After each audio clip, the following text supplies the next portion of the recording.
پانی پلاتے ہیں یا ان کو کسی مشکل سے نکالتے ہیں تو اس کا ثواب ہے، اور حتیٰ یہ ثواب بھی آپ اپنے مرحومین کو ایصال کر سکتے ہیں چونکہ ثواب ہے۔ سبحان اللہ. میں نے بڑے لوگوں کو دیکھا ہے، چونکہ میں لاہور میں رہتا تھا تو وہاں پہ ہم دیکھتے تھے صبح صبح جب میں واک کرنے جاتا تھا تو وہ ایک جھیل تھی جہاں پہ لوگ کھڑے ہو کر نا ڈبل روٹی لے کر آتے تھے اور وہاں پہ چور چور کے وہ مچھلیوں کو کھلاتے رہتے تھے. جیسے گھر کے اوپر لوگ پانی رکھتے ہیں. ہاں پانی رکھتے ہیں، اچھی بات ہے. باجرہ دانہ ڈال کے رکھتے ہیں، پانی ڈال کے رکھتے ہیں. ان کا خوراک کا خیال. بعض لوگ مچھلیوں کو وہ ڈالتے ہیں آٹا، اچھی بات ہے، ان کی خوراک ہے. تو جو اب ہمارے یہاں تو کتوں کو لاتے مارتے ہیں، لیکن اگر آپ ٹرکی چلے جائیں تو وہاں پہ جو سڑک پہ گھومنے والے کتے ہیں نا وہ پلے ہوئے کتوں سے زیادہ صحت مند ہوتے ہیں، کیونکہ وہ ان کا اتنا خیال کرتے ہیں. آپ کے گھر کے ساتھ خالی پلاٹ ہے، وہ وہاں ڈبے بنا دیتے ہیں، وہ وہاں پہ کھانا کھلاتے ہیں. ایک چیز کا خیال رکھنا چاہیے کہ جانوروں کی محبت میں انسانوں کو بھلایا نہ جائے، اس چیز کا خیال رکھنے کی ضرورت ہے. ایسا نہ ہو کہ انسان بھوکا نظر آئے اور اس کو نظر انداز کر دے آدمی اور جانور کے لیے امپورٹڈ کھانا لے کر آئے. نہیں، یہ درست سر وہ نہیں ہے. اصل میں دیکھیں ہمارے یہاں جو بہت سارے لوگ جانوروں کے حوالے سے کام کر رہے ہیں تو وہ میرے خیال سے اگر آپ ڈھونڈنے میں جائیں گے نا تو وہ آٹے میں نمک سے بھی کم ملیں گے آپ کو. صحیح ہے. وہ کوئی 1 یا 2 لوگ ملیں گے یا 3 لوگ ملیں گے جو پورے کراچی میں صرف جانوروں کے حقوق پہ کام کر رہے ہیں، کیونکہ ہمارے یہاں لوگ بہت بدتمیزی کرتے ہیں. آپ نے شاید دیکھا نہیں ہے، بچوں کو یہ سکھایا جاتا ہے اس کو لاتے مارو، اس کو ٹھڈے مارو. بچے جو ہیں اٹھا کے پتھر مار رہے ہوتے ہیں سڑک پہ کتوں کو. سو یہ زیادتی ہے. وہ اصل میں دنیا بھر میں اگر وہ جانور رکھنا سکھاتے ہیں تو اس سے وہ احساس کرنا سکھاتے ہیں بچے کو، کہ آپ کے اندر احساس پیدا ہو کہ آپ جانور، چاہے پرندہ آپ نے رکھا ہوا ہے، بلی رکھی ہوئی ہے، کتا رکھا ہوا ہے یا گھوڑا رکھا ہوا ہے یا کوئی. حدیث میں اس کی ترغیب دی گئی ہے کہ کتا اگر پیاسا ہے اس کو پانی پلانے والی کو جنت اس کی مغفرت ہو گئی. تو ایسا نہیں، اگر کتا پیاسا ہے اس کو آپ پانی پلائیں. اور واقعی آپ صحیح کہہ رہے ہیں، جانور کو، بلی کو یا کتے کو پتھر مارنا یہ میں گناہ گار ہوگا ایسا شخص. اور اگر والدین ایسی تربیت کریں وہ نہیں کرنی چاہیے کہ ان کے ساتھ انسانی حقوق کے لیے تو بڑے لوگ کام کرتے ہیں. فیصل بھائی، کراچی میں جو آوارہ کتے ہیں جو لوگوں کے بچوں کو کاٹتے ہیں، ویکسین نہیں ملتی، پورے سندھ میں صورتحال یہ ہے. تو ہم یہاں بیٹھ کر یہ بھی لوگوں کو بتائیں، حکمرانوں کو، کہ ان کتوں کو بند کر کے کسی ایسی جگہ پر رکھیں. خدا کا واسطہ لوگوں کے 3 سال کی بچی، 5 سال کی بچی، 8 سال کا بچہ اسپتال میں آپ جا کر دیکھیں ان کو کاٹا ہوا ہے. تو اب ان اصل میں کتوں کو ہم دیکھیں یہ جانور، میں آپ کو معذرت کے ساتھ آپ نے بات چھیڑ دی، جانور آپ پہ ریئیکٹ کیوں کرتے ہیں؟ یہ کیونکہ ان کو اتنا بچوں نے پتھر اور جوتے اور لاتیں ماری ہوئی ہوتی ہیں جب یہ زیادہ ہوتے ہیں تو وہ جب دیکھتے ہیں تو وہ آپ کو دشمن سمجھنے لگتے ہیں. میں آپ کو مذاق نہیں کر رہا ہوں، میں نے اپنی آنکھوں سے دیکھا ہے. یورپ میں ٹرکی تو چلے ہمارا مسلم ملک ہے نا، میں تو یورپ کی بات نہیں کرتا. ٹرکی میں نارملی کتا جو ہے وہ اس سائز کا ہوتا ہے، ٹھیک ہے؟ بچے اس کے اوپر چڑھے ہوئے ہیں، بچے اس کے ساتھ کھیل رہے ہیں. وہ سڑک پہ رہنے والا کتا ہے، ٹھیک ہے، لیکن وہ نہیں کاٹ رہا آپ کو. کیوں؟ کیونکہ اس کو ایک تو ساری ٹیکے لگے ہوئے ہیں، ہر چیز ہوئی ہے، پھر لوگ اس کو مار نہیں رہے ہیں، کوئی بدتمیزی نہیں کر رہا. تو اس کا وہ ایک انسان ہے جس کو آتے جاتے ہر کوئی چپیڑے مارتا رہے. آپ مجھے بات بتائیں، جب وہ جان پکڑے گا، جب وہ بڑا ہوگا تو وہ کیا کرے گا؟ وہ بات آپ کی درست ہے. نہیں سر، وہ ایسا بدلہ لے گا کہ لوگ یاد رکھیں گے، وہ یاد رکھیں گے، وہ ایسا بدلہ لے گا. تو جانور، آپ کسی کے اندر بھی جانور جگا سکتے ہیں. وہ بات آپ کی ٹھیک ہے، لیکن دیکھیں جو ہمارے یہاں جو سلسلہ ہے نا، اس کو ایک پورا، اس کے لیے پورا سسٹم بننا چاہیے، سسٹم ہونا چاہیے، قانون سازی ہونی چاہیے. کچھ تو پتا ہو نا.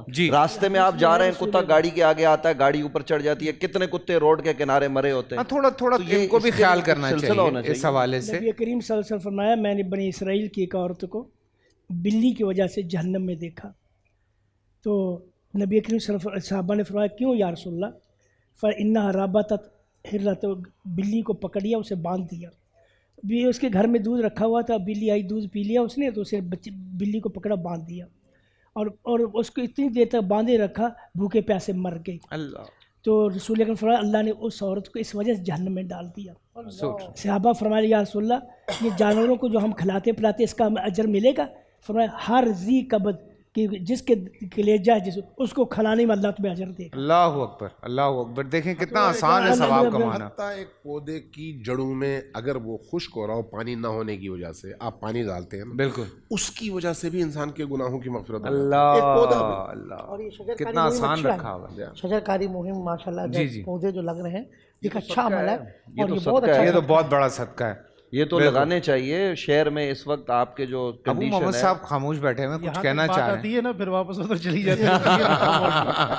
پھر شاہ صاحب تک آتی ہے، پھر واپس گھوم کے ادھر چلی جاتی ہے. نہیں ابھی نا ہم ڈسکشن میں آ گئے، ہم شاہ صاحب کوشچن سے نکل گئے. شاہ صاحب کو جو کاؤنٹنگ نمبر ہے نا وہ 99 ہے. لڈو پہ آگے واپس نیچے 0 پہ چلے صاحب اب 100 پہ آ جائیں. آج تو بات ہی ادھر سے شروع ہوئی ہے. ویسے یہ آخری جو پنچ مارا ہے نا بڑا زبردست. آپ جزاک اللہ. بسم اللہ الرحمن الرحیم. میں ایک ضروری گزارش کرنا چاہتا ہوں. ایک تو یہاں پہ چونکہ اپنے اپنے مسالک کے اعتبار سے سال ثواب کی بات ہوئی، تو مجھے اپنے مسلک کی نمائندگی کرتے ہوئے یہ کہنا ہے کہ ہمارے مسلک میں ہم اصال ثواب کے قائل ہیں. نیکی کی نیت سے یا مردے کو ثواب پہنچانے کی نیت سے کوئی بھی نیک کام کیا جائے، قرآن پاک پڑھا جائے، درس قرآن کروایا جائے، کوئی بھی نیک کام کیا جائے، ہم اس کے قائل ہیں. لیکن اس میں ہم پرائرٹی پہ جس چیز کو رکھتے ہیں وہ یہ ہے کہ اصال ثواب خود کیا جائے. سبحان اللہ. یعنی قرآن کریم خود پڑھا جائے. میں اپنے والد صاحب کے لیے خود پڑھوں.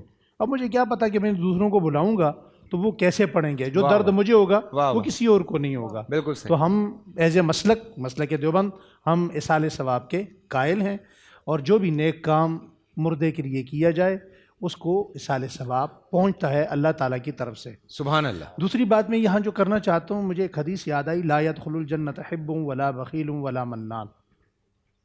یہاں دو باتیں بڑے اختصار کے ساتھ. پہلی بات تو یہ ہے کہ بعض لوگ صدقہ تو کرتے ہیں، بڑے ذوق سے کرتے ہیں، بڑے شوق سے کرتے ہیں، بڑے اہتمام سے کرتے ہیں، مگر اس کے بعد اپنی زبان کے تیروں سے اس بندے کا دل چھلنی کر دیتے ہیں جس پر خرچ کیا ہوتا ہے. یہ نہ اگر آپ زبان سے اس کا دل چھلنی کرتے ہیں، اسے دکھی کرتے ہیں، تو یہ صدقہ نہ کریں، کیونکہ اللہ کے نبی نے فرما دیا 3 آدمی جنت کی ہوا بھی نہیں دیکھ سکیں گے. جنت کی ہوا بھی نہیں آئے گی. بد اخلاق، بخیل، منان، احسان جتلانے والا. تو ایسے صدقے سے آپ کو کیا فائدہ؟ صدقہ اللہ کی رضا کے لیے کرنا ہے یا عذاب کے لیے کرنا ہے؟ تو وہ صدقہ چھوڑ دیجئے، وہاں سے پیچھے ہٹ جائیں آپ. ایک بات. دوسری بات، یہ جو ہم پوری دنیا میں ان لوگوں کو تو ہم دعوت دیں نا کہ وہ صدقہ کسی NGOs کو دیں، کسی ویلفیئر کو دیں. میں اس بات کا قائل ہوں کہ ہم میں سے ہر بندہ اپنے اپنے عزیز و اقارب کو، رشتہ داروں کو، پڑوسیوں کو صدقہ دینا شروع کر دے تو پاکستان میں کسی ویلفیئر کی ضرورت نہیں پڑے گی. یہ بالکل سچی بات ہے. پتہ ہے آپ جو بات کر رہے ہیں، یہ اصل میں تو یہی سائیکل بنایا گیا تھا فلاح و بہبود کے لیے. تو ایکچولی تو یہی سائیکل بنایا گیا تھا کہ آپ اس اگر وقت قطع کلامی معاف کیجیے گا، جتنا فراڈ، جتنی کرپشن ان ویلفیئر کی تنظیموں میں ہے شاید کہیں بھی نہیں. دیکھیں ہم بہت معذرت کے ساتھ، بہت میں تو معذرت نہیں کے کہہ ساتھ، سکتا یہ بات بہت معذرت کے ساتھ. یہ جو یقین پینا سے- فلیکس لگتے ہیں بڑے بڑے، یہ کس پیسے سے لگ رہے ہیں؟ صحیح ہے. جی صدقے کا پیسہ ہے، لیکن زکوٰۃ کا کام تو پیسہ ہوتا ہے ہے. نا سر. چیریٹی شریعت میں اس کی تو کہاں اجازت دیتی ہے؟ اپنی تصویر نہیں لگائیں، اپنے آپ کو پروموٹ نہ کریں. چیریٹی میں تو دیکھیں یہ تو ہوتا ہے. چیریٹی میں آپ زکوٰۃ اور صدقے کے پیسے سے کچھ نہیں کر سکتے. اب کئی لوگ تو دیکھیں نا بہت کچھ کر رہے ہیں. اب بہت بڑے بڑے ڈاکٹرز ہیں وہ فری میں علاج کر رہے ہیں، تو وہ تو بغیر. سر میں نے ایک موٹی سی بات کہی ہے، اگر سمجھ میں آ جائے کہ ہر بندہ، دیکھیں میرے رشتہ داروں میں مریض نہیں، میرے رشتہ داروں میں غریب نہیں، میرے رشتہ داروں میں یتیم نہیں، مسکین نہیں، فقیر نہیں.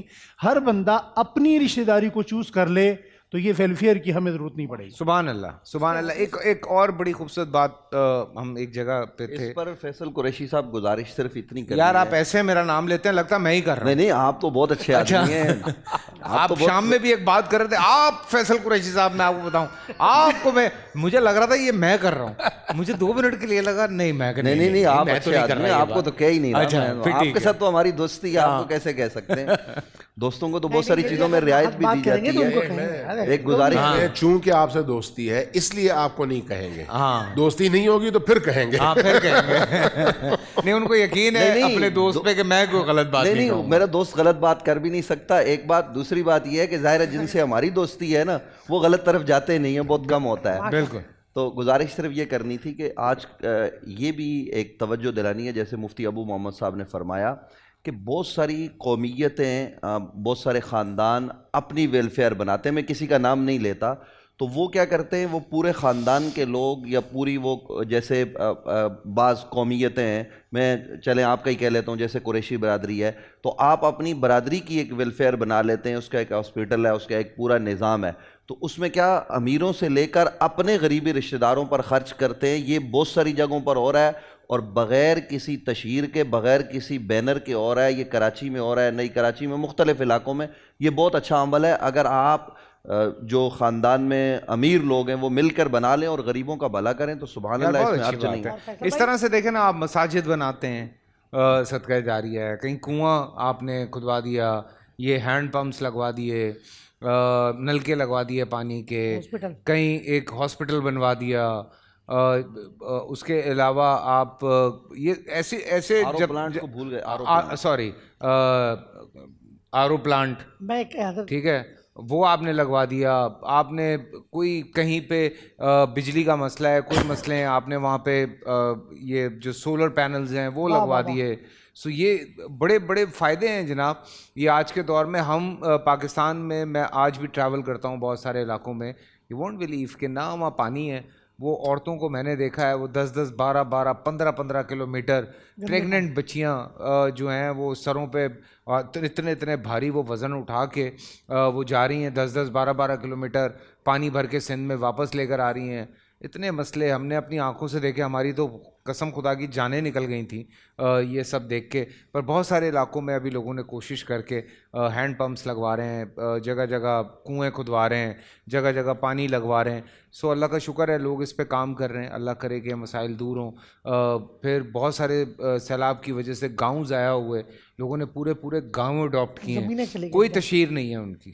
یہ وہ لوگ ہیں جن سے میں پرسنلی ملا ہوں، پورے گاؤں اڈاپٹ کر کے پورا گاؤں ڈیولپ کیا ہے. مجھے ایک واقعہ ابھی دبئی میں میری ایک صاحب سے ملاقات ہوئی، وہ بتا رہے تھے، میں صدقے کے حوالے سے بات کر رہا ہوں، کہتے میں ایسے ہی گیا ہوا تھا تو میں ایسے ہی تھوڑے بہت پیسے کرتا تھا لوگوں کے. میں بڑی کٹ شارٹ کر کے آپ کو اسٹوری بتا رہا ہوں. تو کہتے میری بیوی نے تصویر کھینچ کے وہ واٹس ایپ، ہمارا ایک فیملی کا گروپ تھا، اس میں ڈال دی. کہتے وہ واٹس ایپ گروپ پہ پتہ نہیں کتنے پیسے آ گئے مجھے کہ یار ہماری طرف سے بھی یہ کر دو، ہماری طرف سے بھی یہ کر دو. تو کہتے ایسے میں نے سٹارٹ کیا. آپ صدقے کے حوالے سے بات کر رہے تھے، مجھے اپنی ذاتی ایک بات یاد آئی ہے. میں اتنا شیئر کرتا ہوں لوگوں سے کہ میں لوگوں کو یہ یقین دلانا چاہتا ہوں کہ جو لوگ لوگوں کی مدد کرتے ہیں، اللہ ان کا کیسے ساتھ دیتا ہے. کووڈ کے دن تھے مفتی صاحب، ظاہر سی بات ہے لوگ ہماری طرف دیکھتے ہیں، لوگوں کو لگتا ہے کہ ہمارے پاس بہت پیسہ ہے. تو میری فیلڈ کے لوگ جو ہیں وہ کال کر رہے تھے، سپورٹ مانگ رہے تھے کہ فیصل بھائی کوئی، پہلے شروع میں تو راشن مانگتے رہے 1-1.5 مہینہ، پھر راشن تو ہو گیا سب کے پاس، اب لوگوں کو کیش چاہیے تھا. کیش کا کیا کریں؟ اچھا جتنا ہم راشن کر سکتے تھے ہم نے کر دیا. پھر اس کے بعد کیش، اچھا جی ٹھیک ہے، تھوڑا کیش کے بجلی کا بل چلا جائے، گھر کا کرایہ چلا جائے. ایک غریب آدمی کے گھر کا بجلی کا بل کرایہ 30-35 ہزار روپے میں ہو جاتا ہے. سو ہم لوگ جو سارے دوست مل کے کر رہے تھے وہ کرتے رہے. ایک ٹائم آیا میری بیگم نے مجھے کہا کہ خدا کے واسطے اب ذرا دھیان رکھیے گا، کیونکہ اگر ہم نے اتنے پیسے اور نکال دیے تو اگلا مہینہ ہمارا نہیں گزرے گا. میں نے کہا لیکن مسئلہ یہ ہوا ہے کہ میں تو ایک بندے کے ساتھ کمٹ کر چکا ہوں اور اس کو میں نے 50,000 روپے دینے ہیں، اور میں نے کہا وہ راستے میں ہوگا، وہ تو اگلے 15-20 منٹ میں گھر آ جائے گا. میں نے کہا یہ تو پہلے بتانا چاہیے تھا، میں کمٹ ہی نہ کرتا اس سے، وہ تو امید بن گئی اس کی. تو میں نے کہا اللہ مالک ہے، میں نے کہا دیکھتے ہیں کیا ہوتا ہے. وہ آیا، میں نے اس کو 50,000 روپے پکڑائے، وہ چلا گیا بچہ دعائیں دیتا ہوا. اب میں نیچے بیٹھا ہوا ہوں، میں نے اچھا کیونکہ کام بالکل بند تھا ہمارا، نہ یہاں پروگرام چل رہا تھا نہ شوٹ چل رہے تھے کہ ہم کسی سے پیسے لے سکیں. تو میں ایسے نیچے بیٹھا ہوں، فون بجتا ہے، میں نے فون اٹھایا. انہوں نے کہا فیصل بھائی آپ گھر پہ ہیں؟ میں نے کہا ہاں. کہتے 2 بندے آئیں گے، وہ ایک چھوٹا سا ٹیسٹیمونیل ریکارڈ کرنا ہے، 5 لاکھ روپے دیں گے آپ کو. ماشاء کیا بات. میں بھاگتا ہوا اوپر گیا ہوں اور میں نے کہا یہ دیکھو، یہ یقین ہے. سو یہ میں لوگوں کو اس لیے یہ بات بتاتا ہوں کہ یہ ایسا کام ہے نا کہ جس میں اللہ تعالیٰ خود، آج وہ رومان رئیس آئے ہوئے تھے، وہ کہتے ہیں میرے پاس 1000 بندہ آ گیا کھانا کھانے کے لیے. کہتے میرے پاس دیکھ تھی کوئی 550-600 لوگوں کی. ہم پریشان بیٹھے ہوئے کہ یار یہ 1000 بندہ آ گیا، ان کو کھانا کہاں سے کھلائیں گے. کہتا آپ یقین نہیں کریں گے، افطاری کے وقت گاڑیاں رکی ہیں لوگوں نے دیگیں لا کے اتارنا شروع کر دی, ہم نہیں جانتے کون ہے. فیصل بھائی پاکستانی واقعی ہم بغداد جاتے ہیں, آپ یقین کیجئے قرآن کی عین آیت ہے کہ آپ 1 دیں گے اللہ آپ کو 10 دے گا. بے شک. آپ نے 50 دیے, اللہ نے 5 لاکھ بھجوائے. با خدا بالکل اسی طرح سے اس دنیا میں بھی ہوتا ہے اور اس دنیا میں بھی ہوتا ہے. البتہ جس کو اللہ چاہتا ہے اس کو 700 گنا کر کے دیتا ہے. سبحان اللہ, قرآن ہی کی بات ہے یہ. پھر آگے فرمایا اضعافم مضاعفہ, پھر جب اور کرم ہو جائے گا پھر تمہاری سوچ میں نہیں ہے, دگنے کا دگنا. اللہ وہ یعنی ان لمیٹڈ, واللہ اس کی کوئی لمٹ ہی نہیں. ہمیں 1 کے 10. فیصل ٹائم ہے جی جی صدقے کی مد میں کہ صدقہ جو ہے اس سے کتنی برکات ہوتی ہے. ایک عدنان خاشقجی گزرے, یہ بہت بڑا تاجر تھا. اس کا بھائی تھا ایک یہ جمال خاشقجی جو اس کو مسلم. تو یہ بہت بڑی فیملی ہے, مکہ کی فیملی ہے, جو بہت امیر لوگ ہیں. جی جی. عدنان خاشقجی بہت بڑا کاروبار تھا, لیکن اسے صدقے سے بڑی چڑ تھی, کبھی کسی کو صدقہ نہیں دیتا تھا. اخبار کویت کا اخبار القبض الابرہ فی خاشقجی, عدنان خاشقجی قابل عبرت ہے. اس کا پورا واقعہ لکھا کہ اس کے پاس ایک اس کا اپنا آتا, اس کا بہت بڑی اس کے جہاز تھے اپنے, سب کچھ تھا. تو وہ آیا, اس کے پاس ایک اس کا نوکر آیا, کہ میری بیوی ہاسپٹل میں ہے, مجھے میری تنخواہ پہلے دے دو, میں تکلیف میں ہوں. اس نے اس کو بہت ذلیل کیا, رسوا کیا, رو پڑا. رو کر کہنے لگا میں اللہ سے دعا کرتا ہوں اللہ مجھے اس وقت موت نہ دے جب تک میں تجھے ذلیل اور رسوا نہ دے. سبحان اللہ. اور واقعی اتنا ذلیل اور رسوا ہوا کہ اس کے پاس خود اپنی دوائی لینے کے پیسے نہیں تھے. ایسے کسبرز کی معلوم بنا. تو صدقہ و خیرات انسان کے اللہ کی دی ہوئی نعمتوں کو باقی رکھنے کے لیے. بالکل جی, سمجھا بالکل. سر ہمیں اپنے پاکستانی میں فخر ہے, زلزلہ آئے, آپ نے دیکھا مشرف صاحب کے دور میں زلزلہ آیا, اور ابھی بھی ہم جیسے میں ہم بغداد جاتے ہیں تو ہمارے پاکستانی ہیں وہاں ماشاءاللہ ایک فیملی, وہ پورا ہزاروں لوگ آتے ہیں, وہ سب کے لیے کھانے کا اہتمام کریں. مدینہ شریف میں تو پاکستانی نمبر 1 ہے. آپ مدینہ شریف میں بھی دیکھیں گے وہی فیملی مدینہ شریف میں پاؤ کے نام سے ان کا دسترخوان ہے. سبحان اللہ. تو اب ایسا ہے الحمدللہ, تو انہوں نے جو توجہ دلائی کہ ہم اپنے اہل خانہ رشتہ دار, حدیث پاک میں کہ جب آپ اپنے اہل و عیال, سب سے بہترین صدقہ وہ ہے جو آپ اپنے اہل و عیال, صدقہ نافلہ کی بات ہو, اپنے اہل و عیال پہ خرچ کریں, اس پہ دگنا آ جائے. ایک تو صدقہ بھی, پھر صلہ رحمی بھی.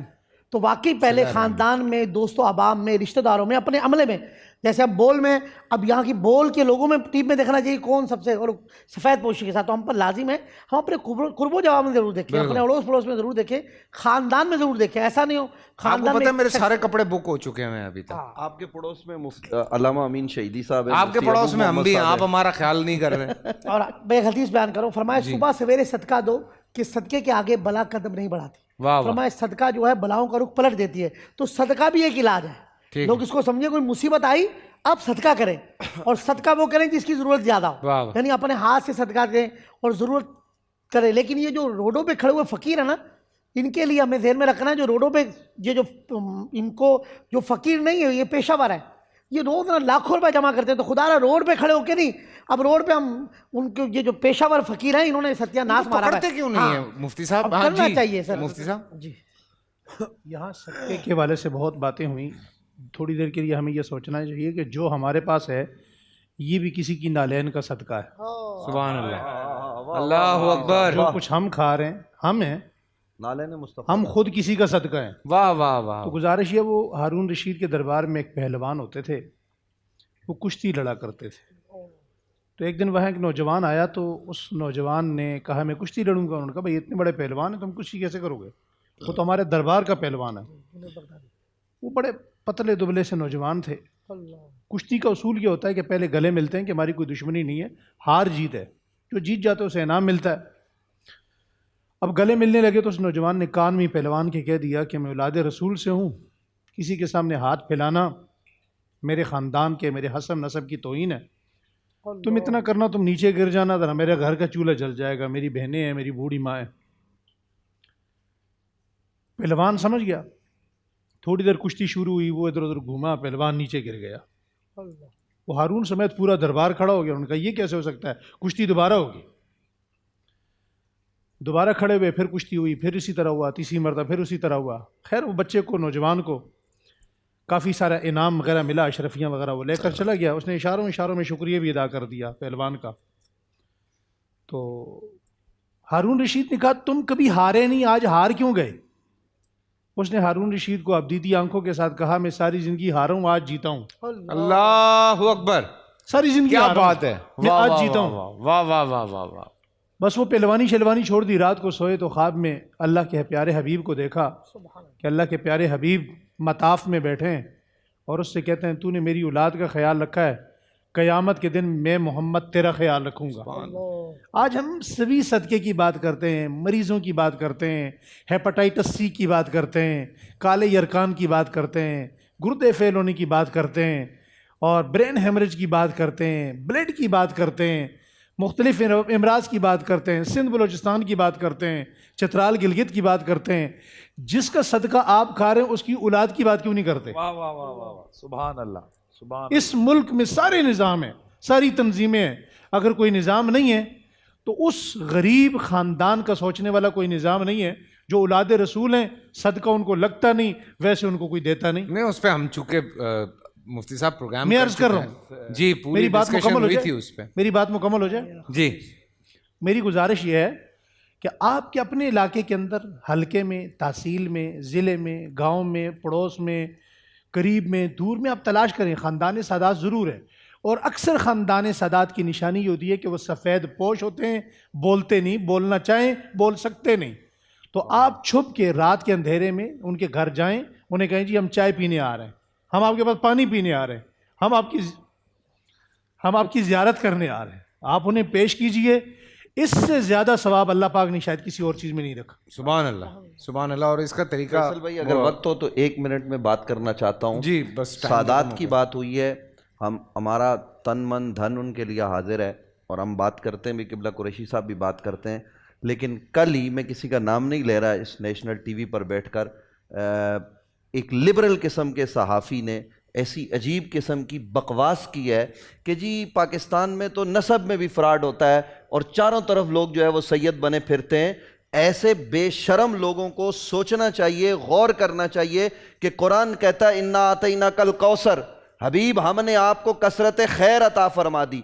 تو نبی علیہ السلام کی جو اولاد ہے وہ 4 دنگائے عالم پھیلی ہوئی ہے، اور میں یہ سمجھتا ہوں کہ یہ جو جہان باقی ہے نا، یہ جو خطوں میں بہت زیادہ آپ کے تباہی اور بربادی نہیں آتی، یہ اللہ کے رسول کی اولاد کی سبب سے نہیں آتی. تو اس طرح کی، میں اس کو کہتا ہوں، بکواس کرنا اور ایسے آدمی کا کسی نیشنل چینل پر بیٹھ کر بات کرنا اور پھر وہاں پر مذاق اور ٹھٹے لگانا ان باتوں پر، ہم اس کی مذمت بھی کرتے ہیں. اور ایسے صحافی کو توبہ کرنی چاہیے، کیونکہ اس نے اللہ کے رسول کی اولاد پر طعن کیا ہے.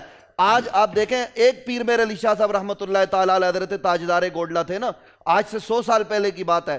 تو وہ ایک تھے، ان کے ایک صاحبزادے، آگے ان کے 2 بیٹے، اس وقت ایک پورا خاندان پھیلا ہوا ہے. تو انہیں یہ بات سمجھ میں نہیں آتی کہ خاندان کیسے پھیلتے ہیں، آگے کیسے جاتے ہیں. آپ سادات کے پاس جائیں، ان کے پاس شجرے موجود ہیں، انہیں اپنے آباء و اجداد کی قبریں پتہ ہے. کوئی آدمی اگر ایبٹ آباد کا ہے تو اسے پتہ ہے کہ اس کے بزرگ پشاور میں ہیں، پشاور سے وہ کیسے بغداد سے یہاں پہنچے، کیسے کہاں سے پہنچے. ان چیزوں کو ہمیں پیش نظر رکھنا چاہیے. خدا کے لیے یار اس طرح نہ مجروح نہ کیا کریں کسی کے جذبات کو. یہ پلیز، یہ ہماری بھی درخواست ہے. اور دیکھیں، اگر کوئی جھوٹ بول رہا ہے تو وہ جانے، اللہ جانے. خواہ اپنے اوپر کیوں اس طرح کی چیز لینی ہے. کوشش کیا کریں کہ دور رہیں ان چیزوں سے. اذان فجر کا وقت ہو گیا، اذان فجر سنتے ہیں، واپس آ کے دعا کرتے ہیں اور پھر آپ سے رخصت چاہیں گے. آئیے اذان فجر سنتے ہیں.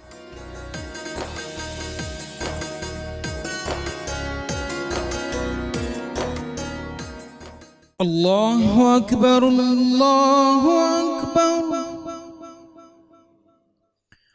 اللہ اکبر اللہ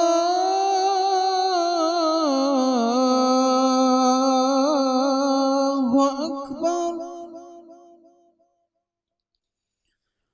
اشہد ان لا الہ الا اللہ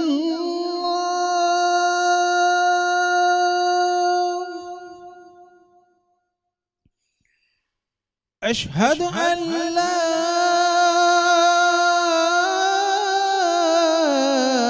الہ الا اللہ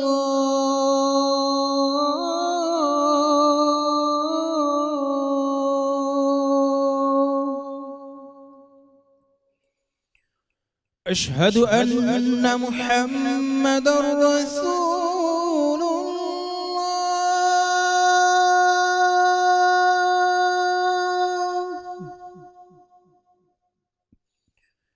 أشهد أن محمد رسول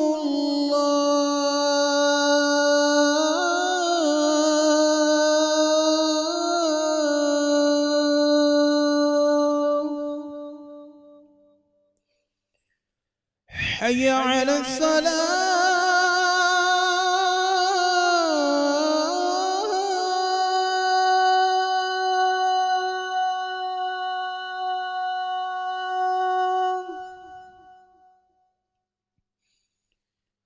حي على الصلاة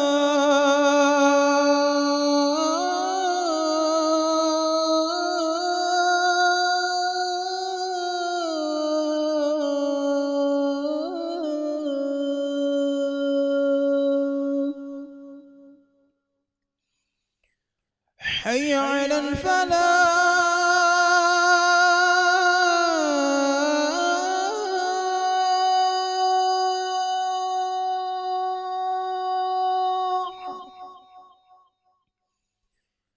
حي على الفلاح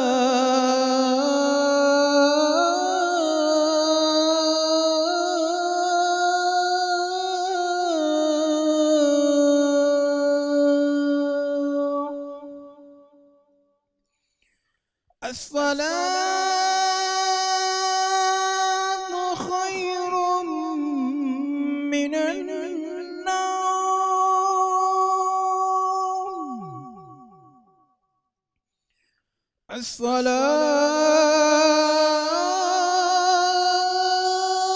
الصلاة خير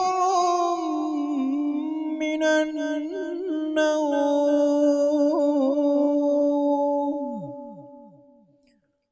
الله أكبر الله أكبر لا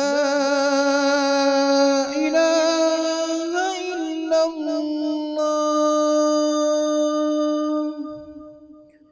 اللهم رب هذه الدعوة التامة والصلاة القائمة آت محمدا الوسيلة والفضيلة والدرجة الرفيعة وابعثه مقاما محمودا الذي وعدته وارزقنا شفاعته يوم القيامة إنك لا تخلف الميعاد. الحمدللہ رب العالمین والصلاة والسلام علی خاتم النبیین. اللہم یا علی یا عظیم یا حلیم انت ربی وعلمک حسبی فنعم الرب ربی ونعم الحسب حسبی تنصر من تشاء وانت العزیز الرحیم. نسألک العصمۃ فی الحرکات والسکنات والکلمات والارادات والخطرات من الظنون والشکوک والوہام ساترۃ للقلوب ومطالۃ الغیوب فقد ابتلی المؤمنون وزلزلوا زلزالا شدیدا. الہ العالمین، رمضان المبارک کا یہ دوسرا عشرہ مغفرت ہے. یا اللہ، ہم سب کی تمام لغزشوں اور کوتاہیوں کی مغفرت فرما. ہماری جملہ عبادات، ہماری نمازیں، ہمارے روزے، ہماری قرآن کی تلاوت، پڑھنا سننا، سب کو اپنی بارگاہ میں قبول فرما. ہماری کوتاہیوں سے اپنے محبوب کی زلف عنبرین کے طفیل درگزر فرما. یا اللہ کریم، ہماری پاک سرزمین پاکستان کی حفاظت فرما. ہر اس ہاتھ کو مضبوط فرما جو اس ہمارے وطن کو مضبوط کرنے کے لیے اٹھے ہوئے ہیں، اور ہر اس ہاتھ کو تباہ و برباد فرما جو اس وطن کو اجاڑنے کے در پہ ہے. یا اللہ کریم، ہماری اولاد کو نیک بنا، ہمارے ماں باپ پر اپنا فضل فرما، اور تمام مرحومین کی مغفرت فرما، اور ہمارے اس چینل کو ترقیاں عطا فرما. اور جتنی بھی ہماری ٹیم ہے رمضان ٹرانسمیشن کی، ہم سب کو جو ہم نیکی کا پیغام عام کرنے کے لیے اپنے طور پر کوشش کر رہے ہیں، یا اللہ تمام لوگوں کو دارین کی سعادت نصیب فرما. وصلی اللہ علی حبیبی محمد وآلہ وصحبہ اجمعین برحمتک یا ارحم الراحمین. تھینک یو، بہت بہت شکریہ آپ سب کا. ہمارے ساتھ جڑے رہیے. ہم ابھی بھی ٹرانسمیشن ختم نہیں ہوئی ہے، ابھی نعت رسول مقبول ہے، وہ سنیں، ہمارے ساتھ رہیے، اور افطار پہ پھر میری آپ کی ملاقات ہوگی۔ اپنا خیال رکھیں، خوش رہیں، مسکراتے رہیں۔ اللہ حافظ۔ کا احسان ہے ماہ رمضان ہے۔ الحمدللہ رب العالمین والصلاة والسلام علی سید الانبیاء والمرسلین۔